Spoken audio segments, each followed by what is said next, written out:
What's happening, my man? What's going on? I'm excited. I'm happy. You know, like I said on my workout video, I'm fast, I'm young, I'm pretty, I'm in the best shape of my life. I'm just ready to do this. Jeff, now, last night I saw the Miami Heat play. Incredible game. Game number 2 of the second round of the NBA playoffs. The Heat won last night, 116-114. The officials tried so hard to give that game to the Milwaukee Bucks. I saw that. Yeah, I mean, just some bad officiating on both ends. There was a phantom foul call on Goran Dragic of the Miami Heat, where he simply just stood there with his hands straight up in the air. Right. You know, and Chris Middleton leaned into him and attempted a three-pointer. The shot was made, but the referee called a phantom foul. And Black Twitter went nuts. Heat Twitter went nuts. They tied the game at 114, and then Jimmy Butler from the Miami Heat gets fouled by the MVP, Giannis Antetokounmpo, on the other end, and he nailed 2 free throws with no time left. Heat win it 116-114. They're up 2-0. Okay. Series. Jeff, are we going to see the Lakers this year? Will we have to see the Lakers, or is it too soon to tell? It's too soon to tell. The Western Conference, they're in the second round. Lakers will play the Houston Rockets with James Harden and Russell Westbrook. The Rockets just won last night in Game 7 of their series. Okay. Their reward is a second-round matchup with the Los Angeles Lakers. That's not going to be good for Houston.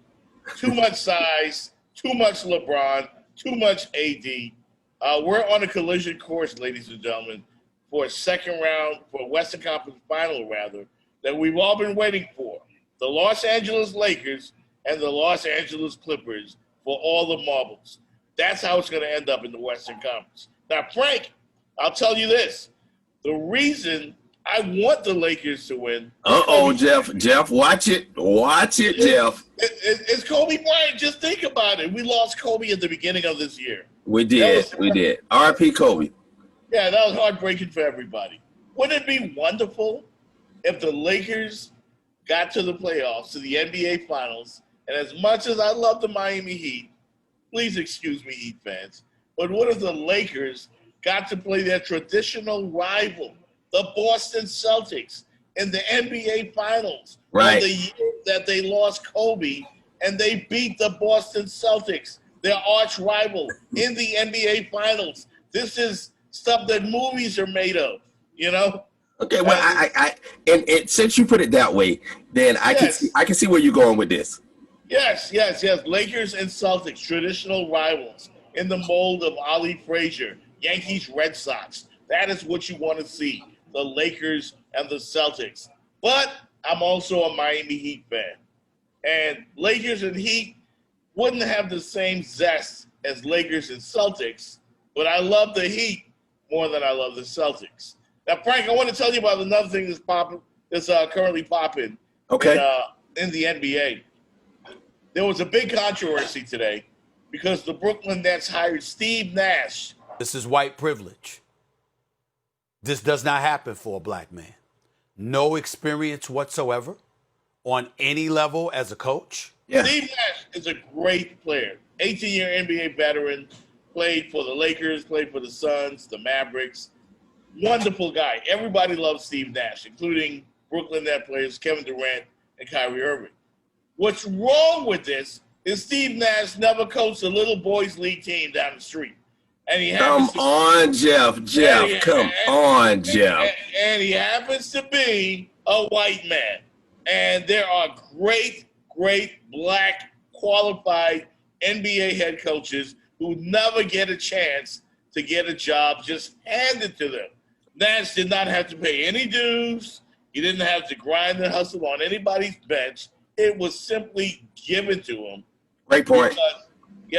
Because the Nets, one of the Nets front office people is a guy by the name of Sean Marks. Sean Marks was Steve Nash's teammate for 2 years in Phoenix. Right. So it's a classic case of who you know and just happen to be white. You know, there's something wrong with this. It seems like it never ends, Jeff. It seems like it never ends. It seems like it never ends. Now, I did see something today in Miami. with the Miami Heat teaming up with the community, and I think it was the community police to bridge the gap between the community and the police.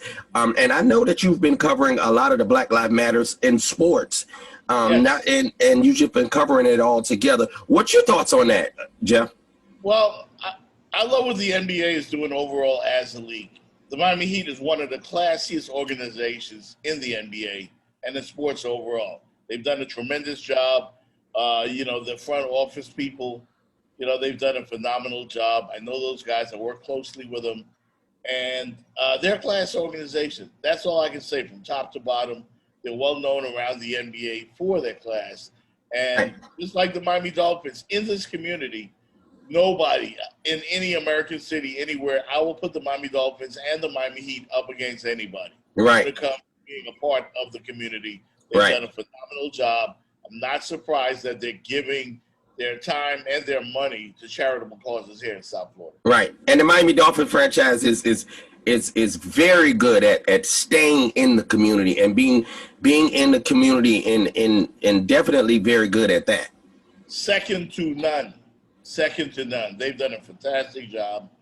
Jason Jenkins, Senior Vice President of Communications, Tom Garfinkel, all of those guys, fantastic people. They've done a great job.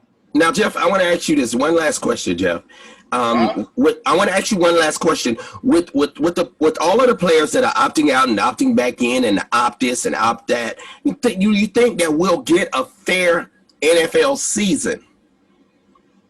Well, this is going to be something we've never seen before, obviously. I don't know.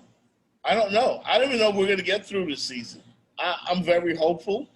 I'm disappointed that this whole pandemic is going on. It's affected everybody in every single capacity of their life. And the NFL is no different. The Dolphins are going to allow 13,000 people at their home games in a, 75,000 seat stadium. They're going to allow 13,000 fans. It's going to feel different. Thanks for stopping by. Tell everybody how they can get in touch with you, Jeff. Hey, don't forget to check my show out, The Jeff Fox Show. Every Tuesday night, you can watch me on Rep Yo City TV. Of course, you can check us out on your Roku TV as well, your Amazon Fire Sticks. The channel is Rep Yo City TV. I come on every Tuesday night at 9 o'clock on repyocitytv.com, or you can also watch us at tv.repyocityapp.com. So you can check us out at 9 o'clock each and every Tuesday night. Hey, Jeff Fox, man, it's always a great deal to hear from you and to talk to you. Thank you for stopping by, as always. I need a favor, Frank. Huh? I need a favor. What's that? I need you to get me a copy of the album from that one-man band guy, the guy that does the lead vocals. He plays the drums. He plays the guitar. He does it all. The last guy I saw do that was Prince. But what makes this guy even better is that he does it all at the same damn time. Jeff, I'll make sure you get just that, man. Thanks for stopping by. Frank Cornelius Jr., Jeff Fox, radio on TV. Stick around.